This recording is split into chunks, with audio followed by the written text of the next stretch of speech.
Hi everyone, good evening. My name is Adebayo Akinkunmi Emmanuel, and I'm from Nigeria. I've got a very short speech for you, which I titled Honesty to Oneself, a Necessity.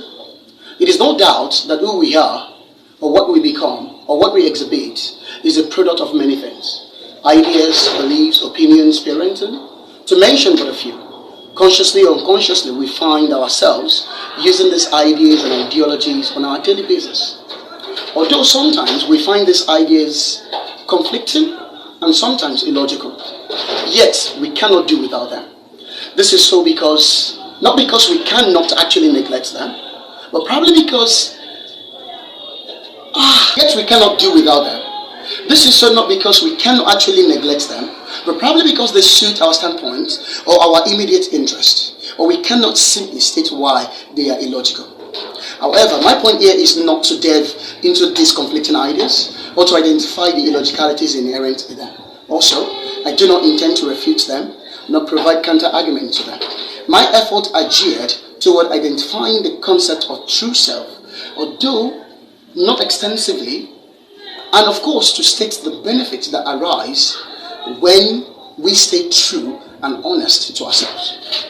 Although I must admit, and I do so with all humility, that staying true to oneself in a fast-changing world like ours is no doubt a difficult task. It is but a virtue we all must imbibe. Without much ado, I shall speak on 3 benefits which I believe are intertwined and of course realistic.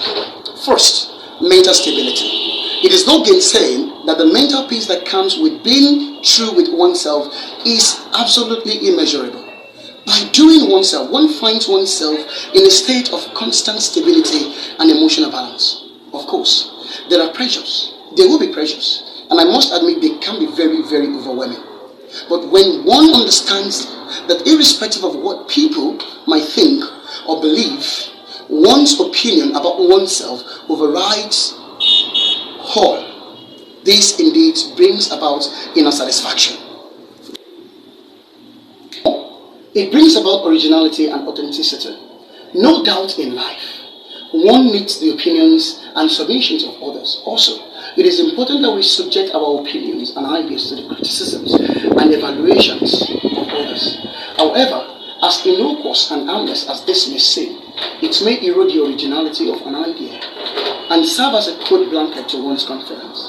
It is therefore necessary that while we try to be open-minded and accommodating to other people's point of view, we must also always remember what we truly want our ideas to represent and reflect. Lastly, creativity. How does being true to oneself enhance creativity or being creative? The resonating answer to this is that everything that emanates from one is as a result of one's ingenuity. By giving priority to one's idea, one realizes that one is able to explore as many spaces as possible. This also ensures that one constantly believes in one's ability to reason and build ideas which are purely a reflection of one's creativity. This could range from one's style, an individual style of dressing, to the taste of food, right, to the readiness to be different, to the dispositions to reason and to events, to mention but a few. So finally, before I go, one can see that indeed there is nothing as beneficial and as advantageous as being oneself and being true to oneself. So once again, good day everyone. Thank you. Same time, same station. Still up on the dial, don't you frequency. Keep it rolling.